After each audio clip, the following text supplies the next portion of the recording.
Yep. It was, we were at my parents' house because the place where I was in hiding, it was too dangerous. They got the smell of it, the Nazis, that there were young boys in hiding there. So one of the family members, a friend of mine, went with me to my father's and mother's place, and we made a nice hiding place there, very nice. And we brought our spinning wheels along, and then we made yarn over there. Then it happened, it was and then of all of us, then we got a notice, my dad got picked up. Well, he was in his high 40s at that time, I think. They were so desperate of having workmen in the other provinces of Holland to dig trenches and so on, so American and Canadians could not get across to go into Germany with their tanks and so on. So that would be a trouble for them, you know. And then we got a note that my dad had got caught, and he wound up in a different province and had to work there.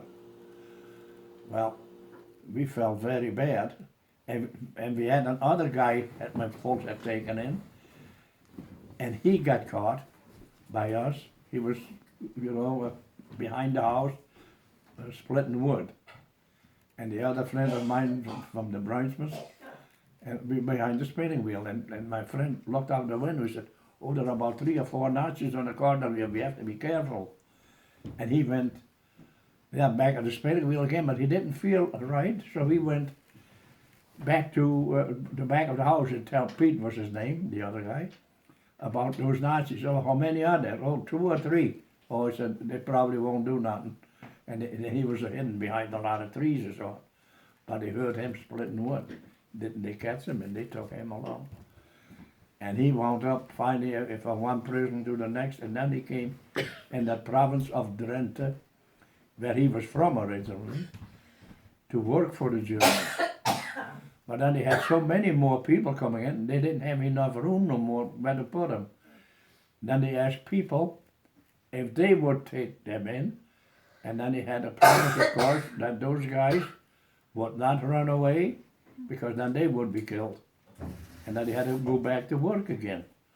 And Pete, he came from that province, and 3 weeks or so after he was captured, he came on his bicycle by our place to pick up the rest of his clothes, because he had papers that he worked for the Nazis.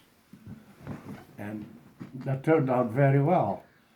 And of all things, then my dad got caught, and he wound up over there too, to dig trenches and so on. And then Pete found out that my dad was there, so he would help my dad along to get some food. And my mother went there on a bicycle a long way on a bicycle, and then stayed by Pete's parents. See how that all nicely worked out?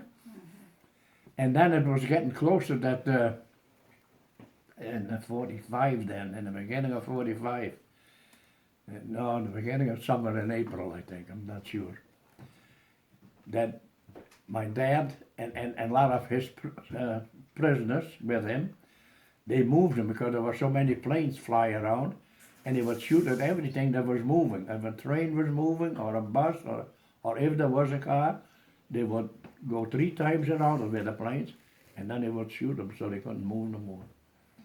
And when them guys, those prisoners, were walking, and they had the Nazis around them with their guns, and they were walking up at those planes, they were that scared for that. Then my dad snuck out of the column, and then he went through a store, and he said to those people, "You didn't see me, you don't know me, you don't know where I'm going." And he started running and running to get away as much as he could. Finally, he lay down behind some bushes to, get his breath again. And all of a sudden, there he heard click, click, click. There them people, them prisoners that he had run away from, went right by him almost again. He had made a half a circle, but Dad didn't know that. But they didn't catch him. And then it took him a while to get home again. And then we knew the time was about there that we could get freed. And we seen, some women on bicycles yet. They would not bother them. But he had rubber tires on it.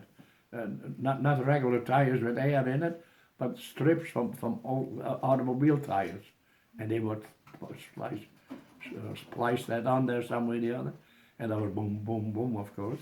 But that's the way they could travel.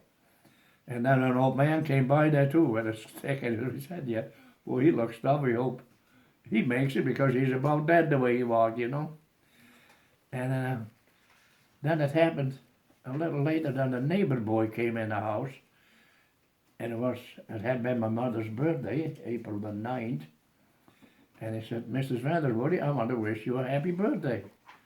Yeah, my mother said, that is fine, but I have nothing in the house. No cake, no cookies, or nothing. We have nothing. I can't give you nothing. My husband is in a concentration camp there in Holland, and my son and his friend is here in hiding. And there we are. No, he said, you're going to get something, Mrs. Vander Woude. No, she said, I don't want anything. No, well, you're going to get one. You're going to get your husband. No, she said, he is in the concentration camp. No, the boy said, the neighbor boy, he's in the backyard here. In the backyard? So we all went out in the backyard and dashed up my dad. Yeah, we didn't even recognize him. He had a beard, you know, and dirty and filthy. Spores from his tears from the ice down, you know, you could see that. That was an old man. We thought it was about dead walking by the house. We didn't recognize him. But then later on we had washed him up and took his shoes off. He had blood in his shoes from walking because it was quite a hike. It took him a week to get home. No transportation, but he found some people that would help him with a bicycle or here and there. They could leave it somewhere. Or the farmer would give him a ride on a hay wagon and bring him that far. Or he would sleep in a hay mow. He had an awful time. But he survived it all. And so did we. And I'm very thankful, of course. And then after I got married to Florence, we had three children there in Holland. And in '53 we immigrated to the United States. And a more beautiful country. Look at the freedom we have. Look at the fun you have. Go to the prom and all that. We didn't have nothing of that. No. So we're very thankful that you have it good. So if you have any other question, I'm not the right way to answer it.